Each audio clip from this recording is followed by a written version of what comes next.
Dr. Asif, can I request you to mute? Dr. Asif, can you mute? There's a lot of noise coming from your side. Yeah, thanks. So wonderful. It's several years since I left PGI, but we still have very fond memories. I've been following this thread very closely, and it is fantastic to see the great work which is being done by PGI people, not only in PGI, but across the country. So, congratulations to all of them.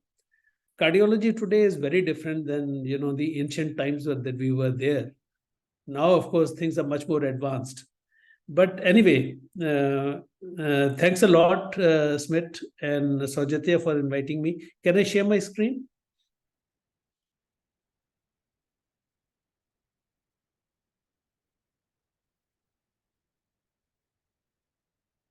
You can share the screen. There is a green button at the bottom. I know all that, but excuse me, just a minute.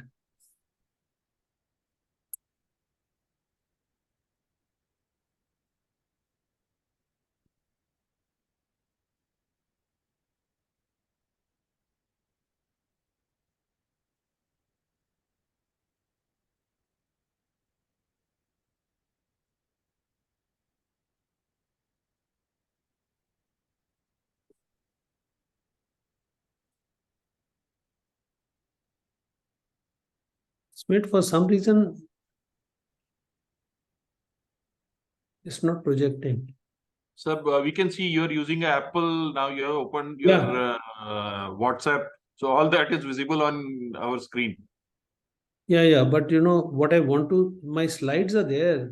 I've been giving a talk almost alternate day. Some of the other is not coming up. I don't know why.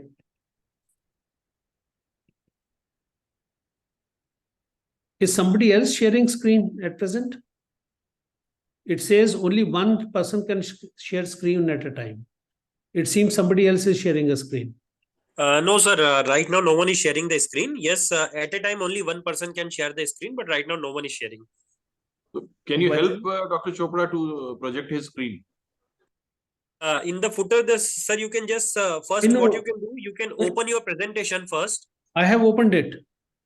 Now what you have to do, go to this share screen button, green color. I know, I've done that. Once you will click on that, the multiple screens will come. Select your presentation and then share it. It doesn't come on that. I'm so sorry about it, but it's just not projecting. Sir, you can press Alt and Tab together. So it will. Sir, you have started sharing and then again you have stopped it. But, when I started sharing, it wasn't showing up.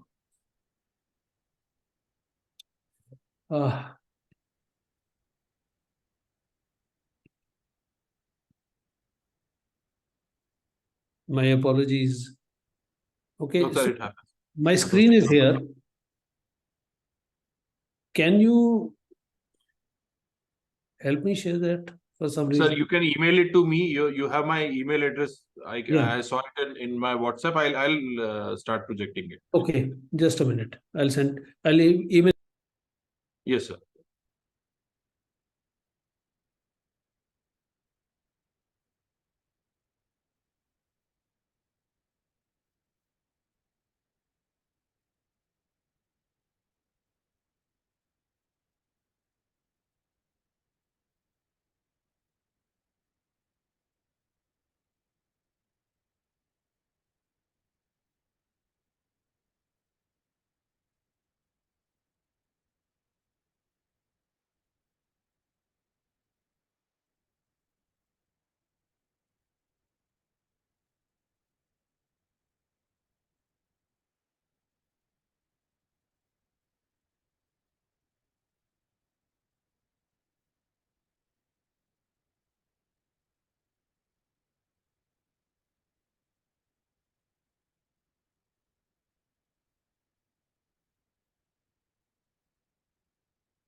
Have you received it? Yes, sir. I'm just opening it. Apologies.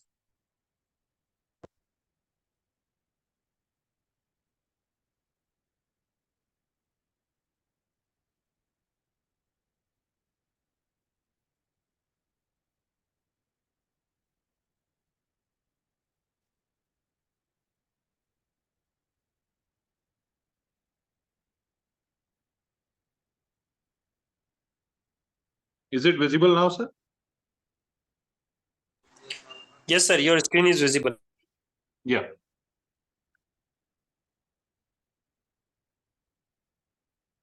So we have the first slide. I think it must be visible to you also.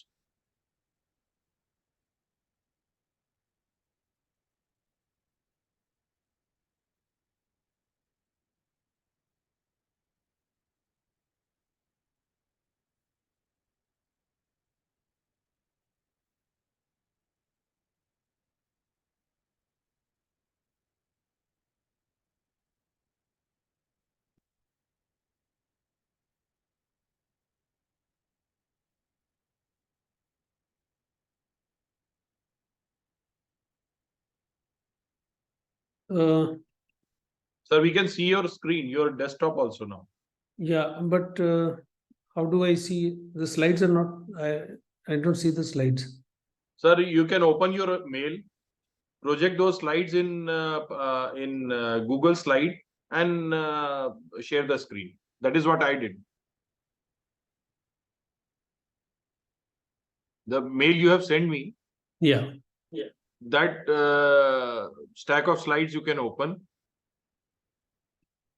Start slideshow, and then share it.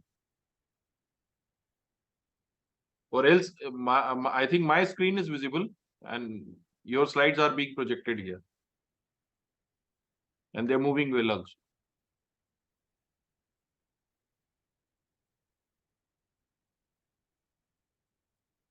Smit, I think you better project it. Sure, sir. I think now it should be visible to you, sir. Fine. Yeah. Okay. So my sincere apologies for this screw up. So thanks a lot, Smit, Dr. Bali, and all the colleagues for inviting me to this wonderful gathering of experts. I am going to talk about ARNI and SGLT2 inhibitors in heart failure with mildly reduced ejection fraction and preserved ejection fraction. So the issue is, Smit, these are probably not the... Smit, apologies again. Can I just send you another set of slides? Sure, sir. Sure, sir. Okay.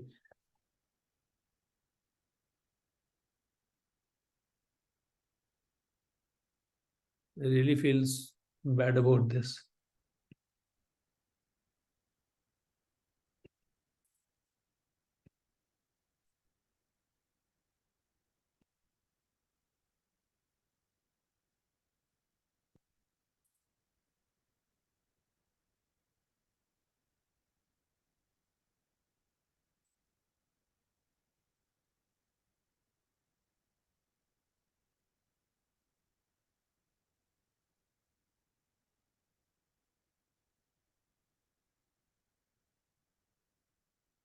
Okay, Smit, now these are the final slides. I'm so sorry. You got it? No, sir, not yet.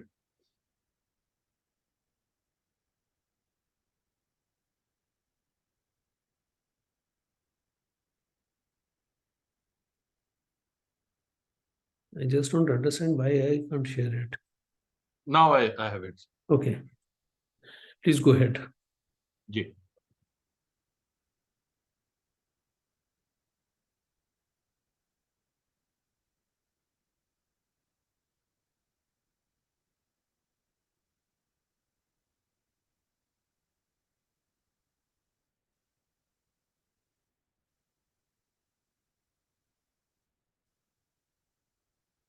It's still the same blue. Yeah, slides, it's okay. But there are some changes in it. Yeah.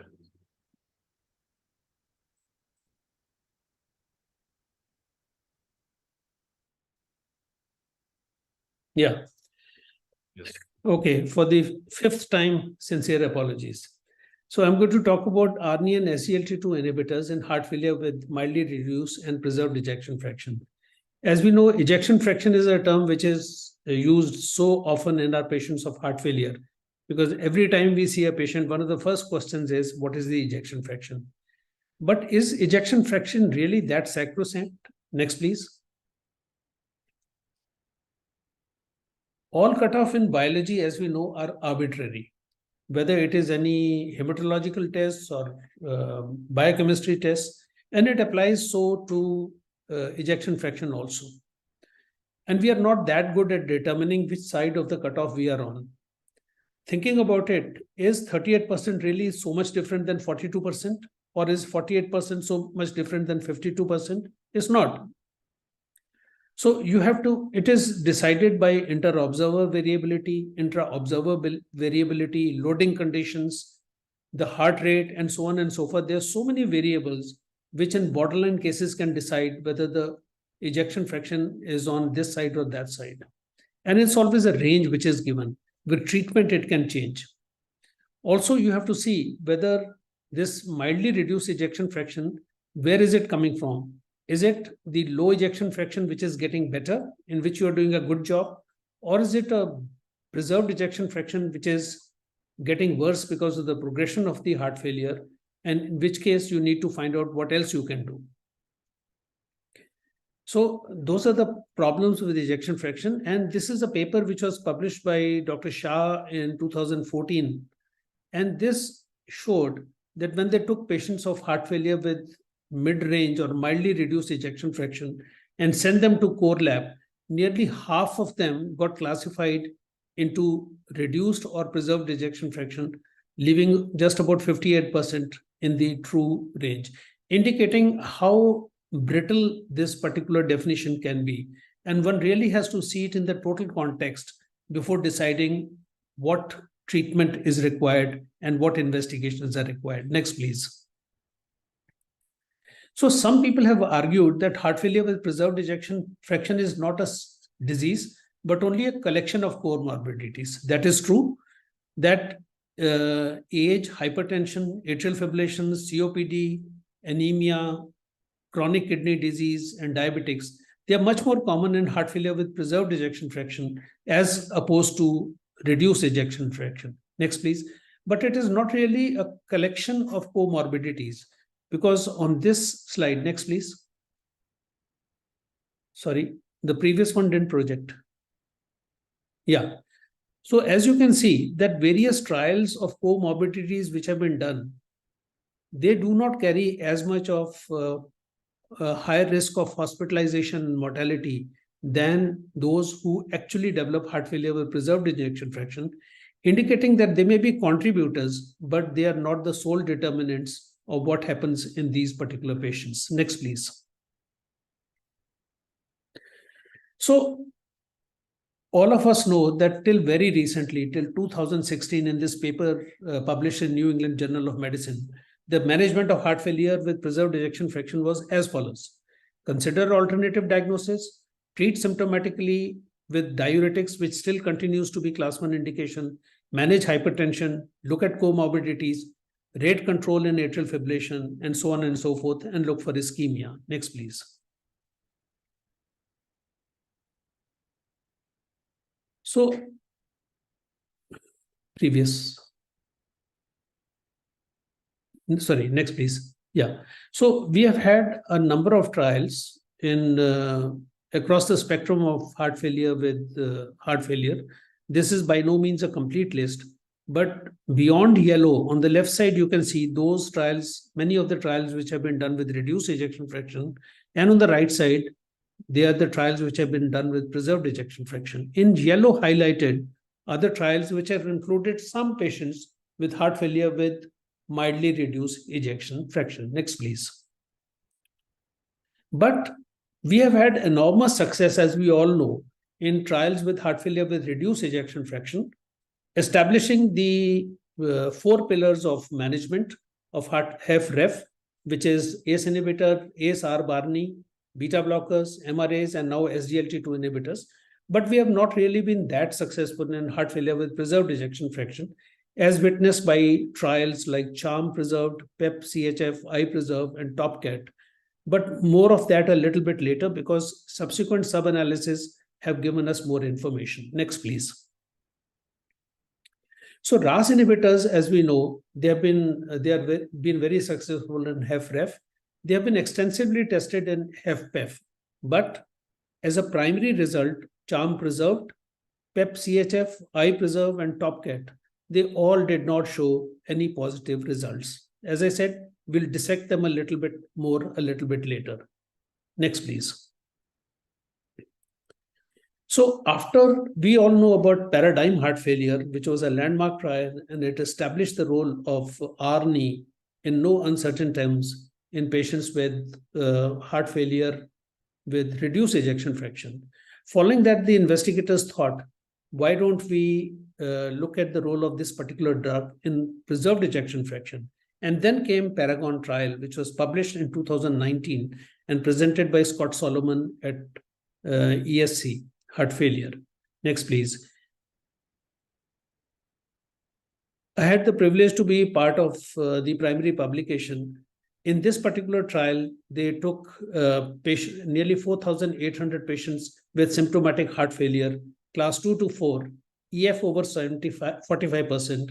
They had to have either LVH or left atrial enlargement to establish the role of left ventricular hypertrophy and elevated NT-proBNP levels.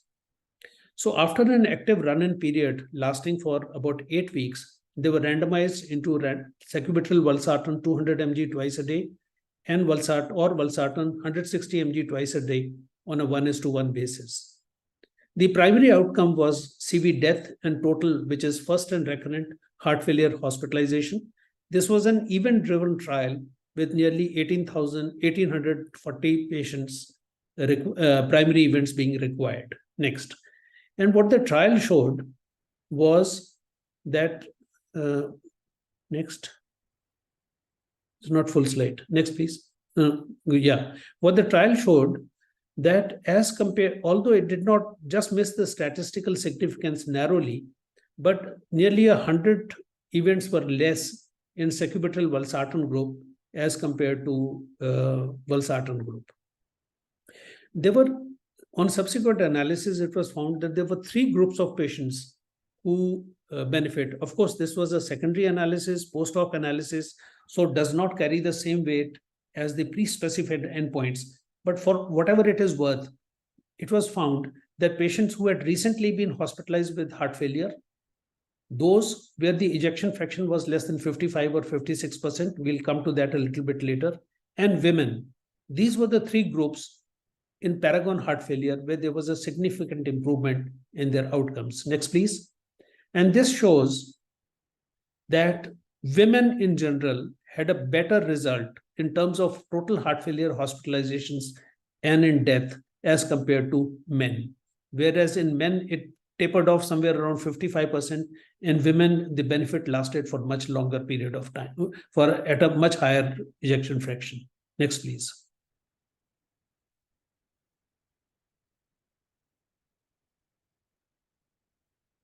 So if you put Paradigm and Paragon results together, nearly 13,000 odd patients, where Paradigm had less than 40% and Paragon had more than 45%, you can see that there is P interaction is 0.022, and there's a continuous hazard ratio indicating that the benefit lasts in these patients up to about 55 to 56%. This was presented by McMurray's group in 2022 and published in European Heart Journal. So what happens is that sometimes there is strength in numbers. A smaller trial may not show, but when you put all the data together, then it shows that there is a continuous improvement in patients with heart failure up to the ejection fraction of 55% or so. Also, you can see from this and from other neurohormonal modulation trials that every neurohormonal modulation has shown greater benefit as the ejection fraction keeps falling. So in other words, a 40% has a better result than 55%, and a 30% has a better result than 45%, and so on. Next, please. So what about worsening of heart failure? This was the other trial which was published by Eugene Braunwald's group. That is angiotensin neprilysin inhibition in heart failure with mildly reduced or preserved ejection fraction with worsening of heart failure. The previous trials, both Paradigm and Paragon, were OPD patients where the they were relatively stable. What happens in patients where there's worsening of heart failure? Next, please. And in this trial, again, it was a relatively smaller trial, just about 460 patients who were randomized to sacubitril valsartan or valsartan. They had to have worsening of heart failure defined as in hospital admission or within 30 days of hospitalization, or emergency room or urgent heart failure visit, all requiring intravenous diuretics. The eligibility, other criteria are mentioned. And the primary endpoint, this was time average proportional change in NT-proBNP from baseline to week 4 and 8. So it was a relatively short trial, estimating basically NT-proBNP, considering that it can be a surrogate and surrogate marker for improvement in their functions. The secondary endpoints in hierarchical order were endpoint of CV death, heart failure hospitalization, urgent heart failure visits, and change in NT-proBNP.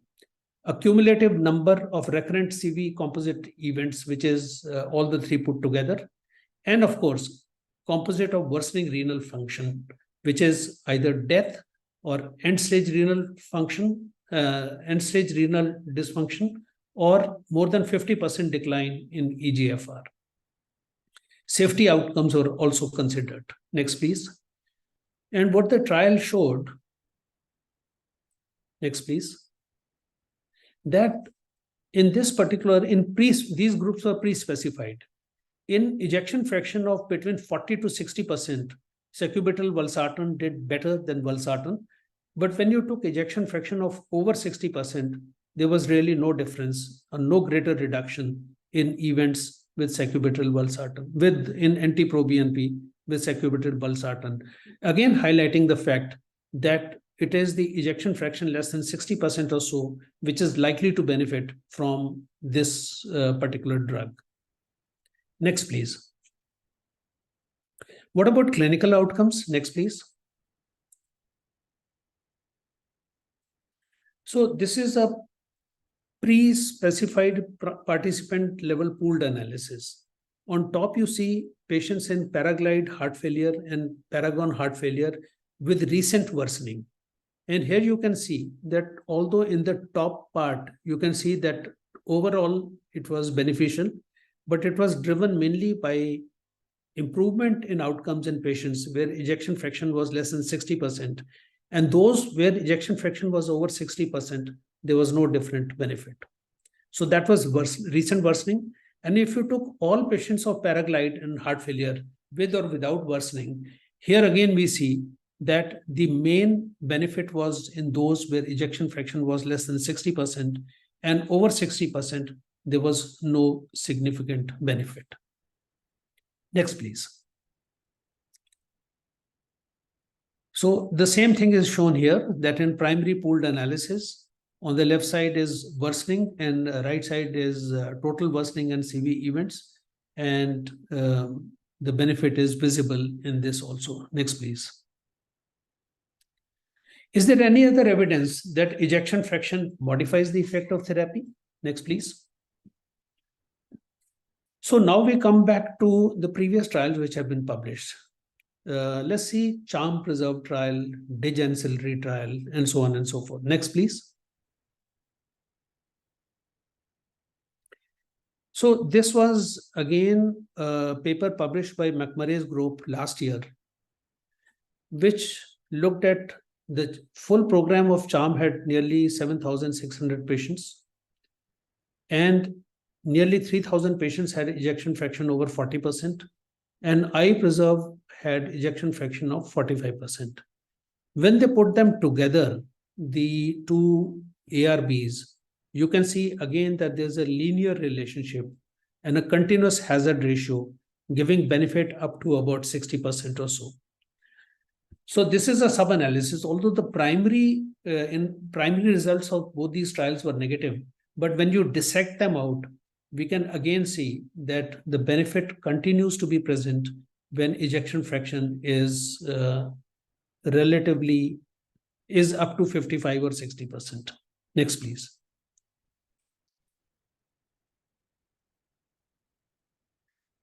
The same thing we see in MRA trials. TopCat, as we know, was a failure.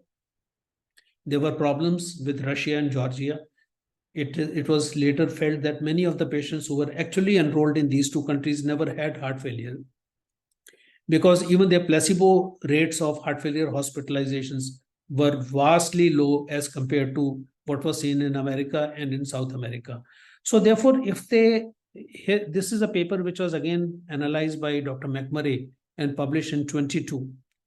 That is, if they took only patients of Americas, that is nearly 1,700 patients with EF of over 45%, again, you can see that there's a linear relationship giving benefit up to 55% or so.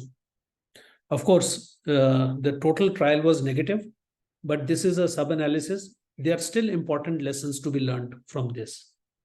Next, please. So that much about ARNI. Next, let's come to the other part, SGLT2 inhibitors. Now, SGLT2 inhibitors are extremely versatile drugs. Their the discovery was more as a matter of, it was more of serendipity, question of chance that the benefit was discovered. Their exact mechanisms are still being worked out. But we also know that some of their actions include inhibition of proximal tubular renal glucose absorption. And this leads on to diuresis and natriuresis, lowers BP, reduces weight. And there are so many other mechanisms. Let's not go into that. So it's not only now a treatment for type 2 diabetes, it is a weak anti-diabetic agent, but also a treatment strategy for heart failure and chronic kidney disease also. The role of SGLT2 inhibitors has been well established. I will not mention the renal trials, but we know that there's a tremendous amount of benefit in patients of chronic kidney disease, whether they are diabetic or not. But let's go on to heart failure. Next, please. So these were the two trials, empagliflozin in heart failure with preserved ejection fraction and dapagliflozin in heart failure with mildly reduced ejection fraction. Is there a slide before that? Yeah. So in 2021, Dr. Theresa McDonough presented in the new guidelines for heart failure in European Society of Cardiology annual meeting. Within half an hour of their publication, the guidelines were already outdated. That is how quickly things change. And the reason for that was, next please, that just about half an hour later in the same meeting, Dr. Anker stood up and presented the results of Emperor Preserved, empagliflozin in heart failure with preserved ejection fraction. And again, I had the privilege to be part of this primary publication. Later on, dapagliflozin in heart failure with mildly reduced ejection fraction or preserved ejection fraction was also presented last year, and we'll discuss the results. Next, please. So the Emperor Preserved trial, as I mentioned, was published in 21 in New England Journal of Medicine. Next, please. And it demonstrated that there was a clinically meaningful 21% relative risk reduction in the composite of primary endpoint of CV death or heart failure hospitalization, driven mainly by reduction in heart failure hospitalization. The number required to treat was 31 in this particular trial. Next, please. The DELIVER trial, which was dapagliflozin, was presented the very next year, and it indicated that in full population of heart failure with ejection fraction less than, in full population, the 6,263 patients, there was a very significant benefit. And when you took the ejection fraction less than 60%, again, the benefit persisted.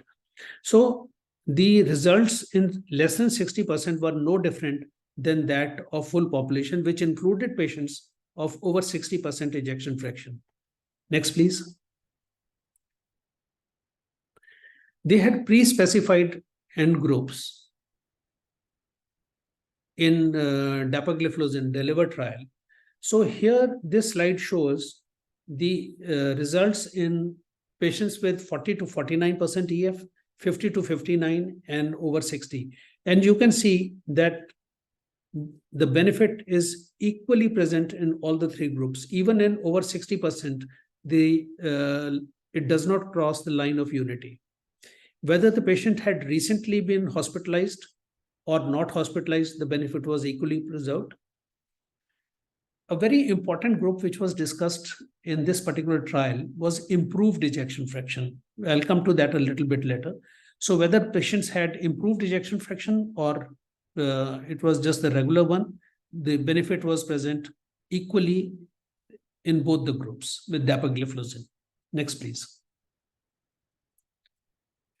So again, you can see a continuous variable here that if you put DAPA-HF and deliver results together, they cover the entire gamut of 15% to nearly 75% ejection fraction. And you can see that on straight line is the one of unity. The benefit is present right across the spectrum of ejection fractions. Next, please. So here is a slide which puts together the results of DELIVER and EMPEROR preserved side by side. In patients with or without diabetes, remember that SGLT2 inhibitors do not cause hypoglycemia. So it was decided to test this drug in patients both with or without diabetes. And I will not show those slides, but it indicated that the benefits were equal whether a patient had diabetes or not. So you can see that as far as CV death and heart failure hospitalization was concerned, both dapagliflozin and empagliflozin showed equal benefit, indicating that it appears to be a class effect of SGLT2 inhibitors. Next, please.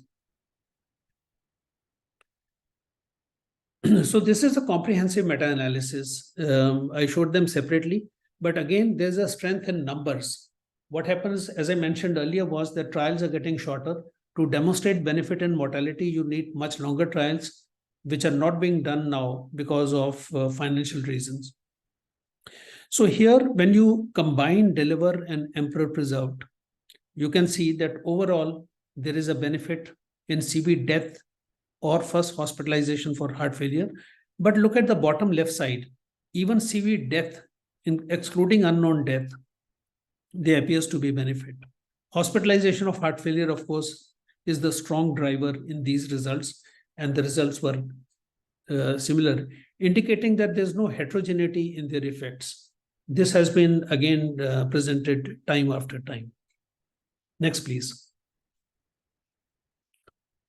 So if we take DELIVER and EMPEROR preserved, their meta-analysis, whether ejection fraction is less than 50%, overall both benefit. Between 50 to 59%, both benefit. Over 60%, both of them show benefit. So this was published by Vaduganathan in Lancet last year. Next, please. So EMPEROR preserved and DELIVER, if you take them together, the important messages are taken together. The trials show that when added to conventional therapy, SGLT2 inhibitors reduce the risk of heart failure hospitalization or CV death. They improve or prevent worsening of symptoms, and they slow deterioration in kidney functions over time in outpatients with chronic heart failure with mildly reduced and preserved ejection fraction, whether they are diabetic or not. As we have seen from DAPA-CKD trial and other trials, they have a very powerful effect. Time was when SGLT2 inhibitors, we were told not to give them in EGFR of less than 60, which came down to 50, then 40, then 30. And in some of the trials, DAPA-CKD, etc., they've gone down to 20 EGFR. And it has been demonstrated that whatever be the EGFR, even up to that level, they prevent deterioration of renal function and delay the onset of requirement of dialysis in these patients. Next, please. So this is about outpatients. We have discussed about DAPA-HF, DELIVER, EMPEROR reduced, EMPEROR preserved. What about inpatients? So Soloist was another SGLT2 inhibitor. It was a trial which was carried out in COVID period. Unfortunately, the trial was discontinued midway through after enrolling only 1,222 patients because of lack of funding or whatever reasons. Now, Soloist, sotagliflozin is SGLT1 and 2 inhibitor. SGLT2 we know has primary effects on kidney, while SGLT1 has primary effect in the gut. The results were again very, very interesting. Also, in inpatients, smaller trials have been carried out. Impulse was a 500 patient trial in acute heart failure, whether reduced or preserved ejection fraction. And Chief HF was a trial of 1900 patients with candesart, with the canagliflozin. Next, please. So what the Soloist trial showed results which were remarkable, and they were in line with other SGLT2 inhibitor results. They took patients, all patients were diabetic, they were hospitalized for heart failure, or they were enrolled within 3 days of discharge, or urgent, or they had to have an urgent heart failure visit. They were not required to have reduced EF. So nearly 75% of patients had EF less than 50%, but 25% had more than 50% EF also. The results were identical. They had to have elevated natriuretic peptides. There was a remarkable benefit with sotagliflozin in total CV death, hospitalizations, and urgent heart failure visits. And this was a consistent benefit which when therapy was started either as inpatient or within 3 days of discharge. This was presented in 2020. Next, please. So the primary outcomes, can you go back to the previous slide, please? Yeah, no, sorry, next. So the subgroup analysis showed that whether ejection fraction was less than 50% or 50%, there was equal benefit. As you can see on this, geographically, there was no significant difference. Males and females both benefited. Males here benefited a little bit more. Age did not matter. And EGFR less than 60% actually had greater benefit in these patients. Next, please.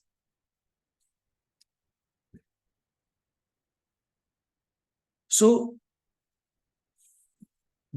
lastly, let me come to a point, heart failure with improved ejection fraction.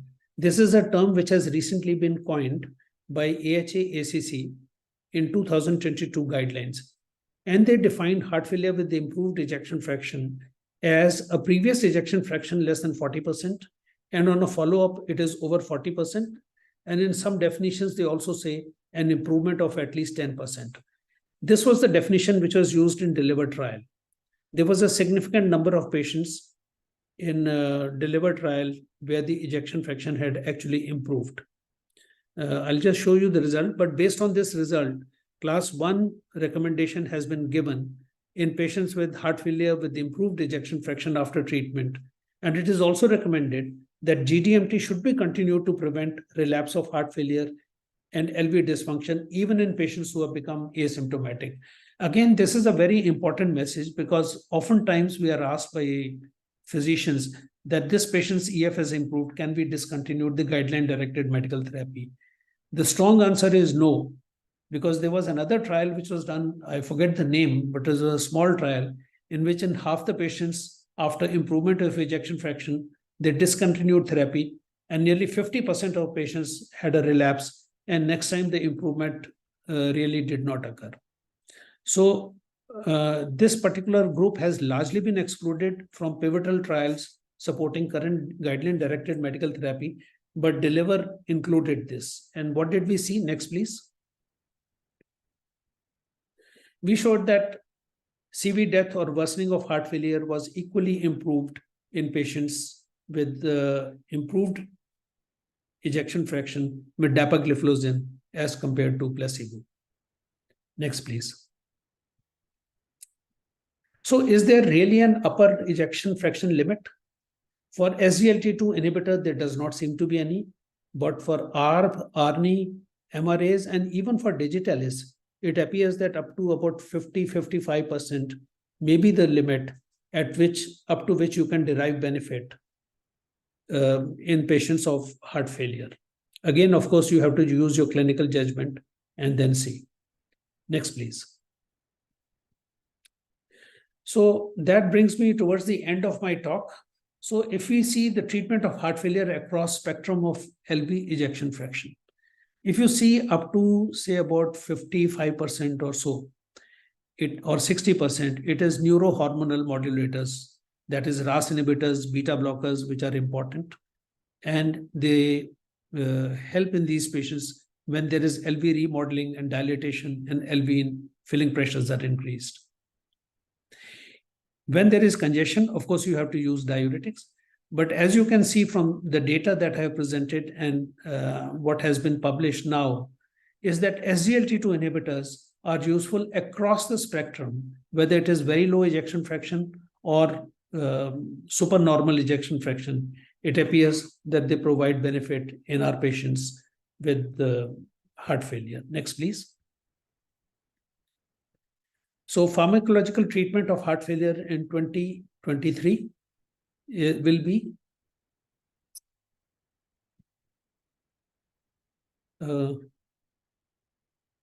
as seen on this. Beta blockers, one says this paper said 40%, but I guess you can go until 50.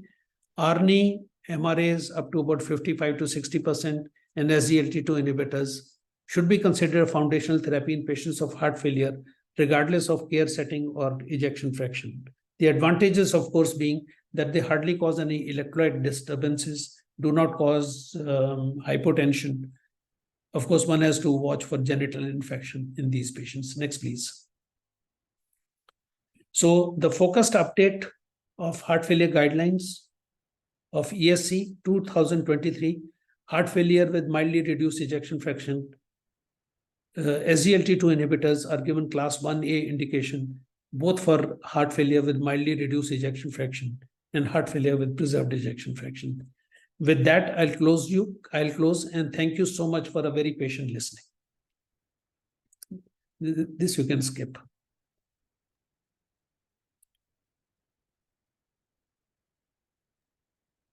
Before Saujatya takes over the discussion part, sir, now he is joined. So I'll just ask one question, sir, which is often very commonly in our mind, is whether the generic versus the originator brands. So for ARNI, 1:1 molarity and the original molecule, how do they make a difference, or there is no difference? If the drug is what it is supposed to do, it should not make any difference. The name doesn't matter. It's a different matter whether you believe that the drug is the formulation is as effective as the original one. So that is not really, academic question. It is a practical question, but I don't know. It depends upon what you believe in, how confident you are of that. But what happens is every pharma company comes and says that our product has been manufactured by Novartis or so on and so forth. Our bioequivalence is similar. Dr. Hassan, can you mute, please? So I'll tell you one very interesting thing. This bioequivalence. One of the pharma people told me that bioequivalence, if somebody wants to compare with the original brand, they have to demonstrate either 15% or something like that efficacy. Now that becomes the standard drug. The next drug can be compared with this, which again can demonstrate up to 15% and so on. So by fourth, actually you may be reaching something which is 40%. I don't know. I have no answer. Maybe somebody else. Dr. Bali, maybe you can tell us. I think first we take up this generic versus branded thing. Now, if we look at the FDA recommendation, what they try to see is not 15%, it is about 10% or so. Now, all these generic drugs are made by reverse chemical engineering. And by reverse chemical engineering, they say that plus minus 10%. It has to be the bioequivalence. Now, the problem is, if we're talking about such drugs where the exact dose is extremely important, say, for example, antiplatelets, and maybe supposing we're talking about 90 milligram of ticagrelor, and we have 10% plus or 10% minus. If it is twice a day, and the dose is 10 plus, we will have much more antiplatelet activity than the original brand. And that is the problem we faced when originally Plavix came and we had generics coming up with that. So most of the physicians in India started using twice a day clopidogrel, presuming that this clopidogrel 75 milligram which we are using was less than the bioequivalence to Plavix. So that is one part of the story, that in such a situation, it's going to make a huge difference. But in a patient who has got supposing antibiotics, or for example, heart failure medicine, this is not going to make that good a difference.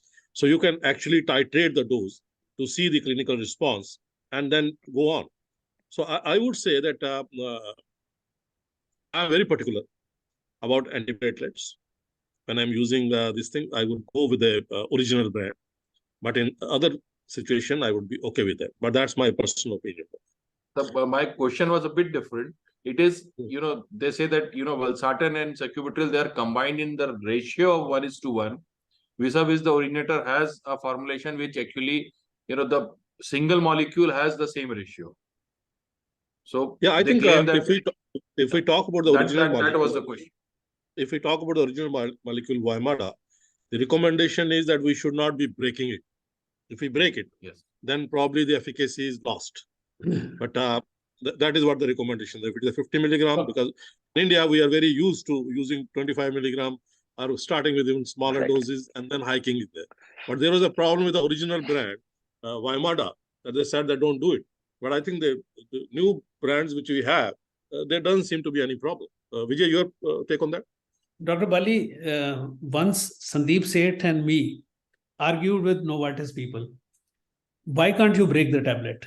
You see, it is a particular molecule which when ingested and goes into the bloodstream, there it breaks down into two things. It is not as if they are, two drugs put in one tablet, and when you break it, the proportion may be different. So then they had no answer to this.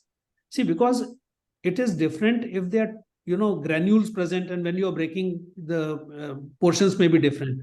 But this drug, when it is ingested and absorbed, then it breaks down into two. So even if you break it, it's going to be the same. It's not that the absorption changes. And on the other hand, what you say about antiplatelet, you are an hardcore interventional guy. I would say the same about the other drugs also.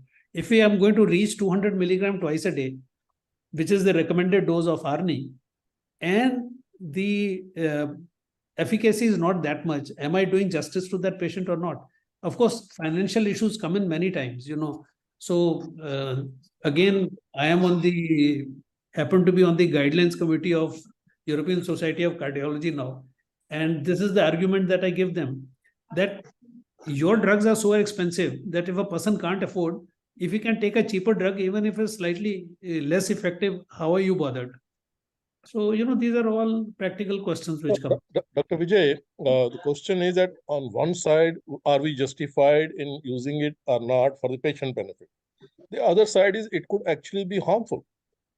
Just imagine a situation that you have ticagrelor, 90 milligram, it is giving you 10% more, and you're using it twice a day.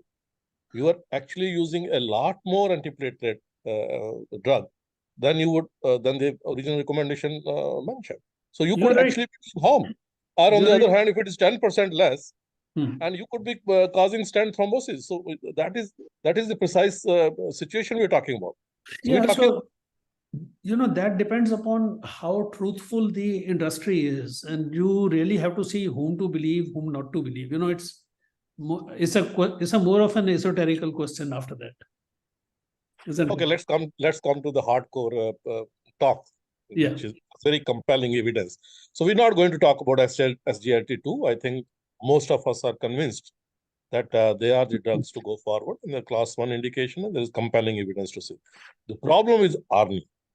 Now, when we talk about ARNI, and you have forwarded a very compelling evidence taking from different trials, but at the end of the day, if you look entirely from a scientific viewpoint, it is a hypothesis generating opinion. It is not the final word. Because if on the one side we're talking about, paradigm heart trial, in paradigm we have, enalapril.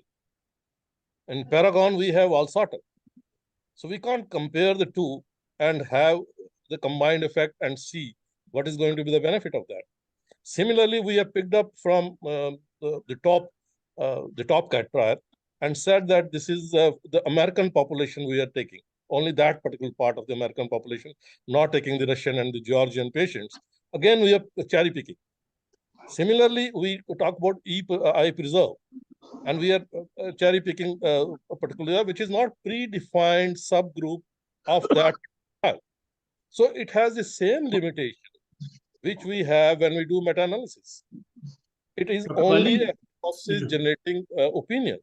It is not a compelling evidence to change the guidelines. That's the point I'm trying to make, and then we will have discussion on what exactly ejection fraction means. Dr. Bali, you are 100% correct. The post hoc analysis or sub-analysis are never as powerful as, the pre-specified endpoints. Okay, we won't talk about SGLT2 inhibitors, but, this is what the data is and this is what the analysis is. Now, what happens is that we know that all of us have been using valsartan in patients of heart failure with preserved ejection fraction if they have hypertension, right? It is an approved drug. It is an approved drug for management of hypertension in those patients who have hypertension with preserved ejection, not for preserved ejection. Can others please mute if they are not speaking? Yeah. So it is. So it is. Dr. Alok, can you mute, please?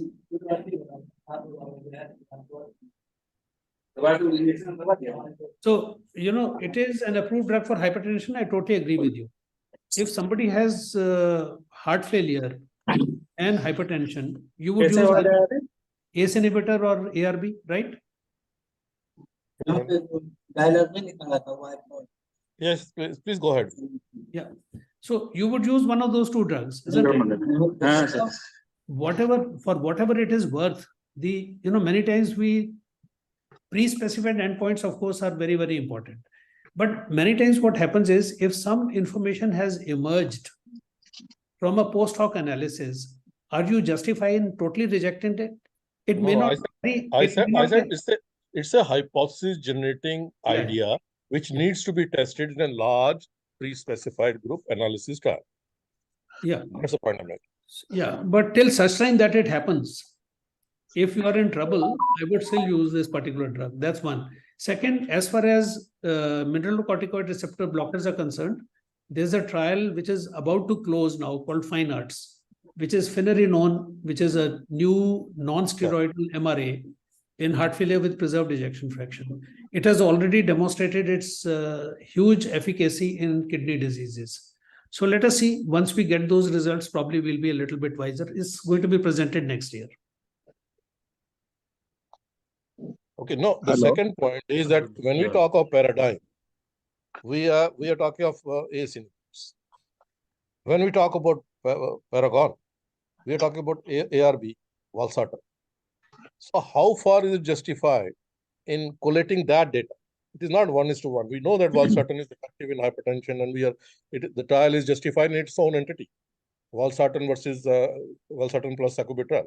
But we're talking about combining the data of one trial comparing ARNI with ACE inhibitor, on the other hand, ARNI plus ARB. So that data collection has its own problem. Yeah, so you have a point there, but when Paradigm was launched, enalapril was the only one which had been shown to be effective in heart failure with preserved ejection fraction till that time. And at that time, the criticism was that why don't you test it against valsartan, because valsartan is an integral part of ARNI. So in next trial, which was the Paragon, they tested it against ARNI. This is how it was. So this is what the data is, I can only analyze the data as it exists in front of us. Okay, sir, maybe we could ask the other panelists, Dr. Jay, Dr. Mukul Bhatnagar, or Dr. Ramesh Patel, if they have some points to make. Yes. I want to, Dr. Saujatya. Sir. Hello, can you hear me? Yes. Please go ahead, sir.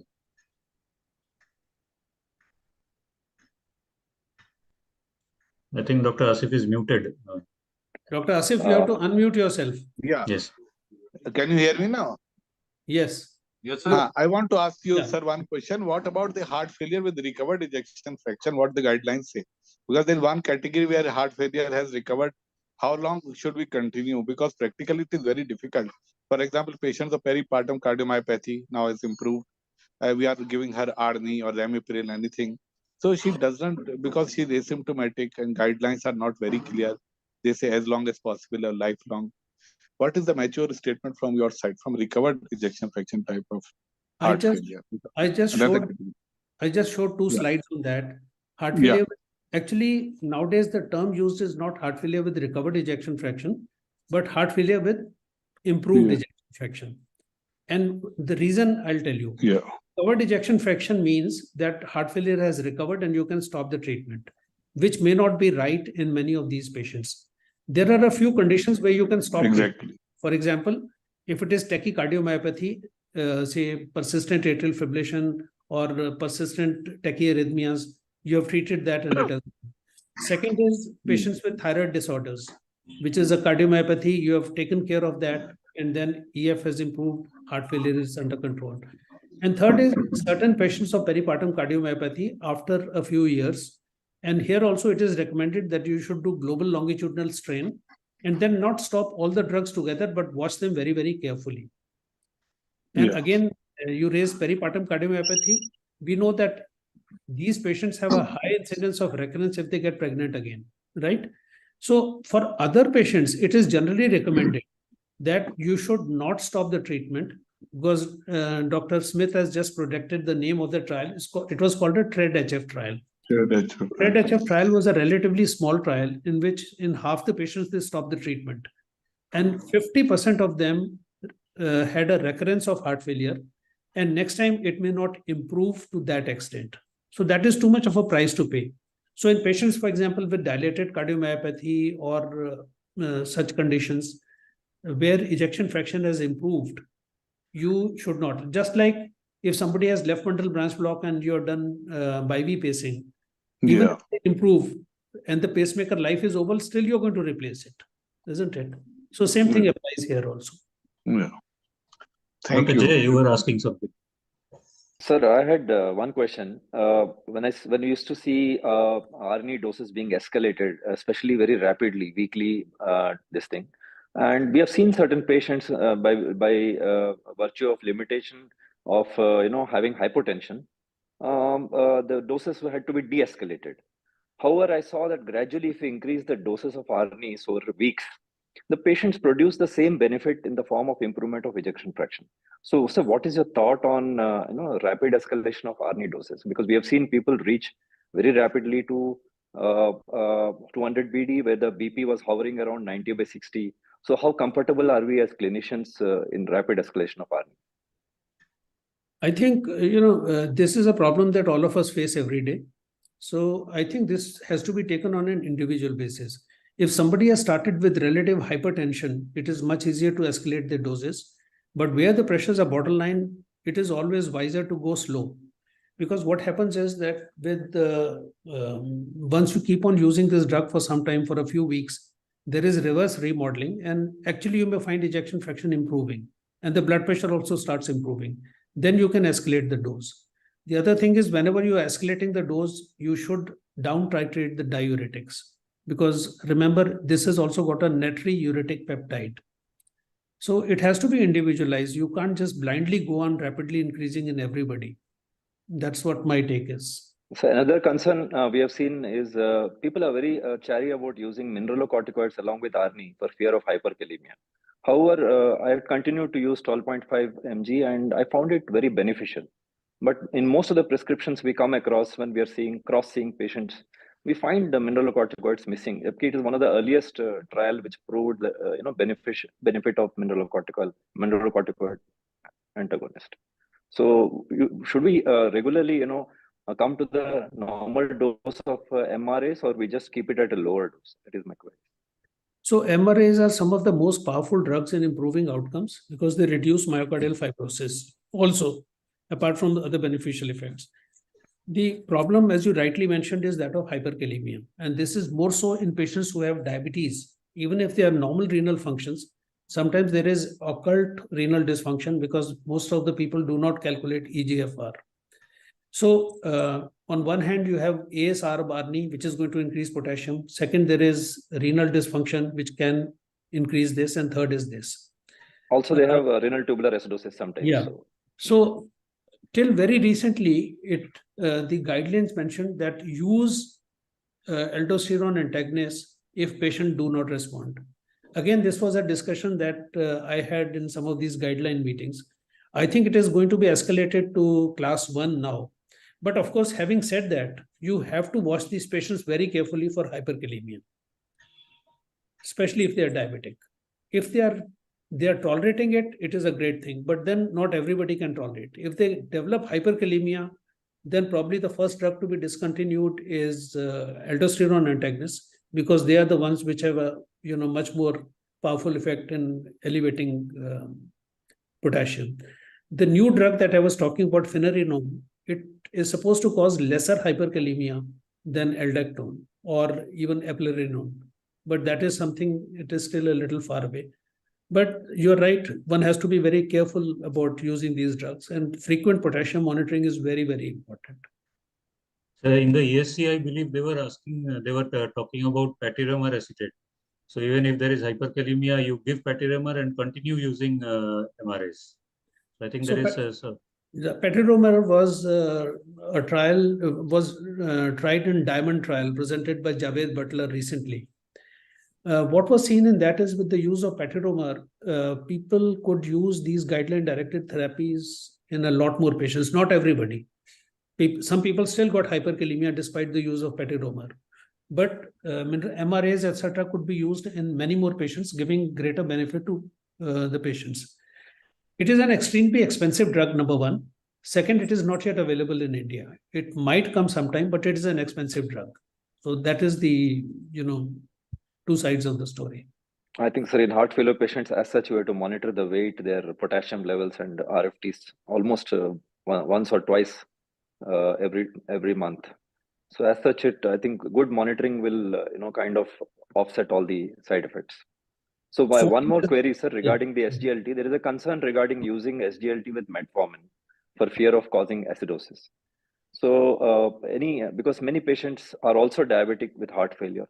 They're also on concurrent therapies. They are also obese. So some are already on metformin. So what is your take on combining metformin and SGLT2 inhibitors, sir? I don't think. Sorry, if I could just interrupt and add to Dr. Jay's question. There is also a concern that SGLT2 inhibitors can increase the chances of a rare side effect, which is euglycemic ketoacidosis. Yeah. So which is patients with high anion gap metabolic acidosis, but not high sugars. So anything about that, sir, also? So if a person has a history of diabetic ketoacidosis, that is totally out. One should not use.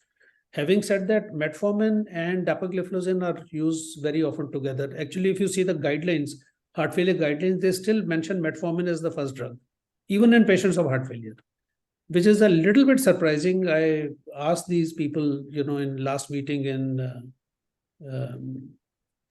Italy recently.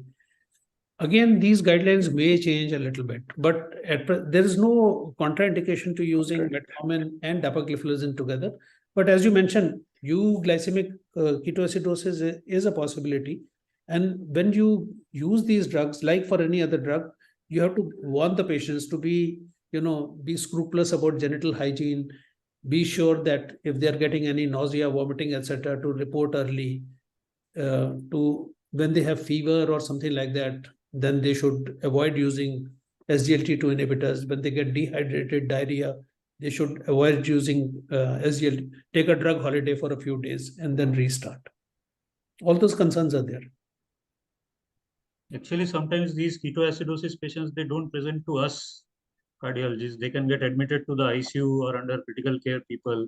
And we sometimes might not be able to realize that our SGLT2 inhibitors, which we are giving freely to heart failure patients, they might be contributing to that ketoacidosis. Exactly. So I also had a similar problem. A lot of nephrology friends exhibited a lot of concerns about combining both the drugs.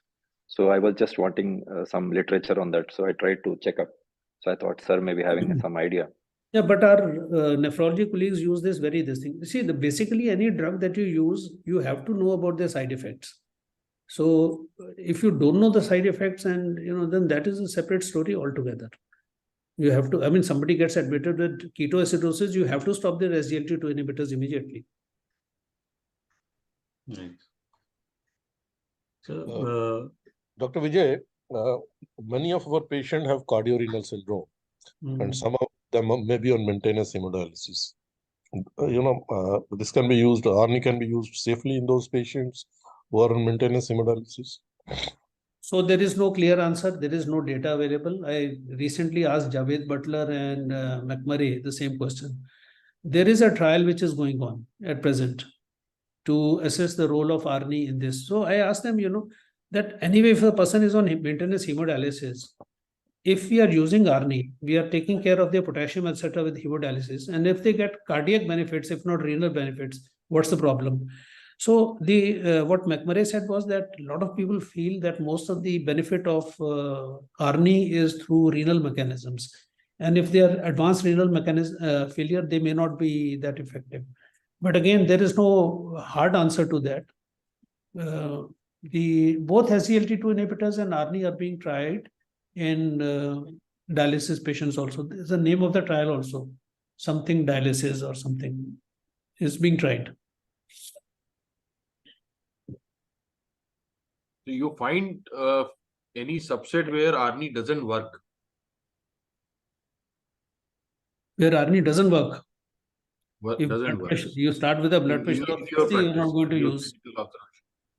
If somebody has hyperkalemia already, you're not going to use. No, not contraindications. Where you find that it may not work. So it may not benefit the patient. Yeah, like cancer chemotherapy or something like that, or amyloidosis. Yeah, so there are specific conditions like amyloid or other infiltrative diseases. There nothing is going to work. You have to use a targeted therapy, hemochromatosis, for instance. So there you have to use targeted therapies. There these drugs are not going to work because the pathology is totally different. The other group is what we learned in Verisigua trial also, that if ventricle is really bad and shot up, there's very little left, then none of the drugs is going to work. These are going to be candidates for a transplant or LVAD. So, sir, why don't we do away with this mid-regional ejection fraction or mildly reduced? We can just divide into less than 60 and more than 60. Yeah, so because that many is, of the patients only may be in beta blocker transition is also. Yeah. By and large, mildly reduced ejection fraction behaves much like reduced ejection fraction, that we all know. All the drugs which work in HEF-REF, work in mildly reduced ejection fraction also may not be that effective, but they do work. So there is nowadays a discussion going on to just classify two: normal ejection fraction and reduced ejection fraction. Whether it is mildly or severely reduced, that is more of a matter of degree rather than form. So there's a discussion ongoing. You might find this changing. So could it be possible that a lot of patients are in the transition, what we are labeling as mid-range ejection fraction? Yeah, that's what I mentioned. You have to see where is it coming from. Is it low ejection fraction which is getting better, or is it preserved ejection fraction which is getting worse? So that will also decide upon which way to go. It's like stairs. You're standing on the ground floor or on the first floor. Just to mention, sir, there is this STEP heart failure trial, which is on SGLT. They actually did 3 groups: 45 to 50, 50 to 55, and more than 55. So although it was a semaglutide trial, but I'm just asking, how is it really that we can understand the differentiate patients with so small differences in EF, and also find out clinical outcomes from that, and it becomes difficult to interpret also. So STEP HF, there were two trials. One is STEP HF diabetes and STEP HF just by itself. For STEP HF, I was national lead, and we have just published that. I was also in that authors list. Basically, it was an obesity trial, basically. So, and the endpoints were basically improvement in KCCQ, huge improvement. It has been argued that if you lose 8 or 10 kilograms anyway, you're going to feel better. So what's so great about this? But then the other thing was that the anti-proBNP levels actually went down. Okay, now what is the implication? We know that in obesity, SGLT, the anti-proBNP levels are low because a lot of it is stored. Here, despite losing weight, when anti-proBNP levels still went down, that seemed to indicate that it is an actual benefit, not just a reduction. Otherwise, you would have expected a rise in, if it was purely an obesity trial, you would have expected a rise in anti-proBNP levels. So that, at present, we just have the primary results. The sub-analysis is yet to be done. Okay, so I think Dr. P.V. Suresh sir was wanting to ask something.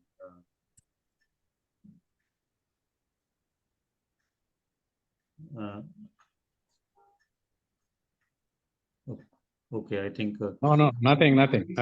Okay, sir. So, and also I think the STEP HF, there is something about sham control. So if you're looking at symptomatic outcomes like KCCQ, maybe you should have sham controls or things like that to identify. How will you do sham control? Because you're giving the drug or you're not giving the drug. If you have taken semaglutide, you know you are taking it. It causes nausea, causes GI distress, etc. Everything. So there is one more trial which I'm forgetting. They use bupropion and another drug which is a weight loss therapy, and then compared it with semaglutide. But I think it was not a heart failure or trial. But coming back to my original question, sir, subgroup. So identifying the EF becomes very important. Like what I feel. So what we do in routine practice, we generally don't go and do a detailed Simpson or other analysis. So we depend on eyeballing and all that. So this division into 40 or 60 just for practical purposes for maybe other young people or others also. So the message is that maybe we should start doing Simpson and paying more attention to Simpson and all that, or how do we go about it? Saujatya, that's what I showed right in the beginning, that, ejection fraction is a tricky thing. It is 48% different than 51, or is it 39% different than 41? They keep moving back and forth, depending upon loading conditions, other hemodynamics, heart rate, so on and so forth. With medicines, it improves. There is intra-observer variability. So that is it is better to get it as quickly, as accurately as possible, and preferably by the same person on the same machine. Dr. Bali, what do you say? I think there is an inter-observer problem, and I think I agree with you. This is one of the indicators. Actually, if we start going back, the whole idea was that it was a surrogate marker of a low cardiac output. Okay, let me tell you something interesting. To start with, and I'll give you another. Take it a little more deeper into this. You have mitral stenosis, for example, and you say that mitral stenosis has a normal cardiac output. And many of these patients of mitral stenosis, when they undergo balloon myocardial or they undergo a surgical correction, you find that the cardiac output has gone up. So this concept of normalcy also has its limitations. When we talk about ejection fraction of 45% to 50%, we don't know what his ejection fraction ought to be that we are taking into the lower side. So there's a range, and it's a surrogate marker. And there is for that particular person, whether that is reflective of his cardiac output or not, or his expected cardiac output or not, we don't know. So 3 years back, I was in a meeting, physical meeting, 4 years back with Dr. Swedberg, the grand old man of heart failure trials. Metoprolol. So he's the person who introduced beta blockers, which was a very bold decision. I asked him, how did you manage to convince your ethics committee He said, don't ask me. It was such a tough job, but I'm glad I did it. But coming to that, I asked Dr. Swedberg, I said, who determined this 40% level? I mean, how do you decide this 40? He said, I am to blame. He said, when we were doing heart failure trials, we wanted quick endpoints. So we arbitrarily decided that if we take less than 40%, we are likely to get endpoints very quickly. So we chose that. And after that, I think one of the preserved ejection fraction trial, which I think McMurray did, they took over 45%. So he said those names have stuck. He said, but we are to blame for that. So the point, as you rightly mentioned, these are all arbitrary figures. So Mukul, if you want to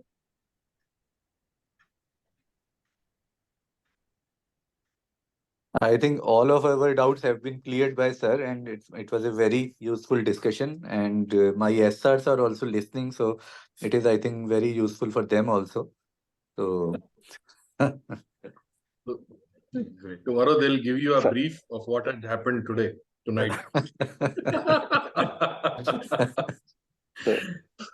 Sir, comment on So- using GLS, global strain, as indicator. So I think GLS is being used more and more, because it's a much earlier marker of change in myocardial dynamics than ejection fraction. Especially, we use it a lot in patients of cancer, for instance, when they're undergoing chemotherapy, because the earliest change may not be change in ejection fraction, but a subtle change in GLS. So it has got tremendous value. So we need to use it more and more. Also, it helps you, see what is happening to your patients with treatment also.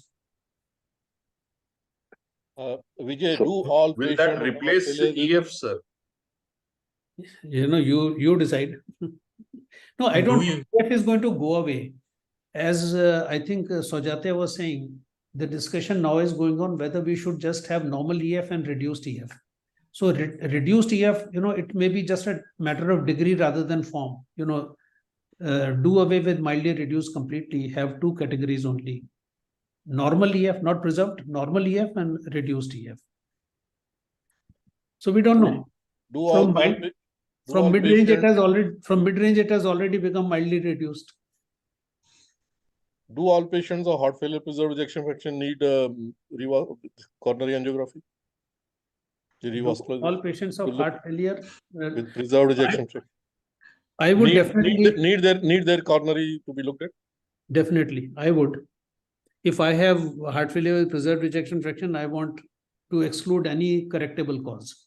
And we have seen this time after time that unsuspected, especially diabetic patients, when they are in heart failure, many times or renal failure patients, you do their angiogram and you find that there is a lesion there.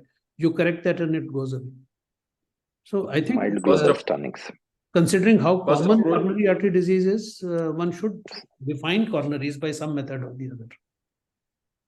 First approach should always be alternative diagnosis.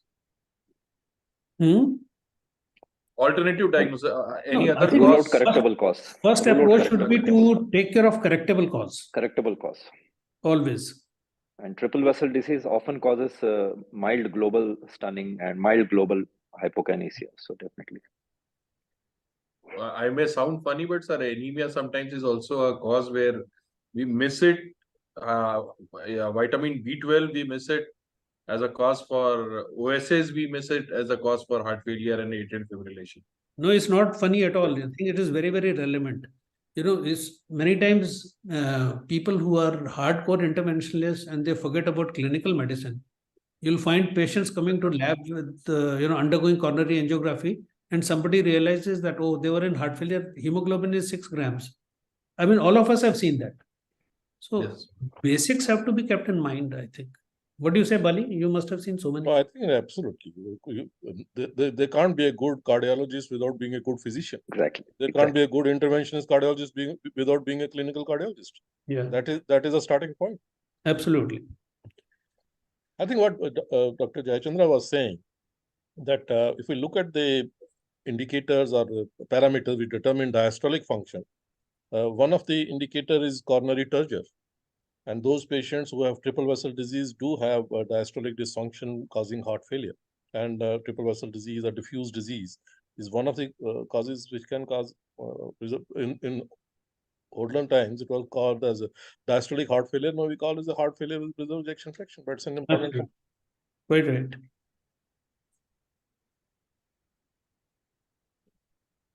great talk, Vijay. I enjoyed Okay. every bit of it. It's a pleasure listening to all. Always fun to interact with you, Dr. Bali.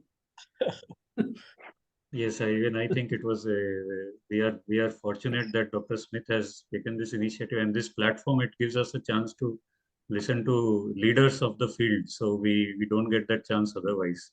So, and this talk today was one of those talks.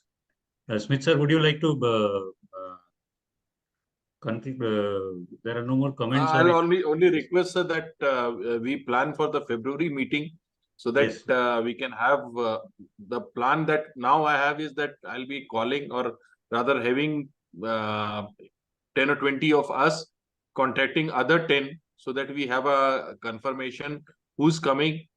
And I am hoping that at least we should reach a 60 or 70 or 80 mark. Out of 180, at least 60 should come. Then only, it would be a good gathering in February at Raipur. And trying to get Mayfair Resort here, which is a bit away from Raipur, but not very away, far away. And we'll have it from Saturday morning and Sunday noon. And the second request would be whatever cases, whatever things that we can contribute there, and maybe some cultural things also, like those who sing, those who have something. So let's make it both ways, academic and fun, as PGI days used to be. And some cricket also, sir. Pali sir is there, Yeah, so he's cricket very also, fond of cricket. Bali, you are still playing cricket? I'll still play till I'm selected for the national side. I think now you can be selected. Chalo, okay. Thank you so Thank you, much. sir. Wonderful you, interaction, and I enjoyed every bit of it. Thank you for inviting. Thank you so much, sir, for Brought back a lot of old memories and some faces. A lot of people I don't know because they joined much later, but then great fun meeting PGI people. Sir, do keep visiting on 4th of Friday, every 4th Friday. Okay. Yes, sir. Please, So sir. you'll get acquainted with all of us. Okay. Yes. Thank you, sir. Good night. Good night. Okay, Good night, so sir. we'll conclude this meeting. Thank you. Good Thank night. you. Good night, sir. Good night.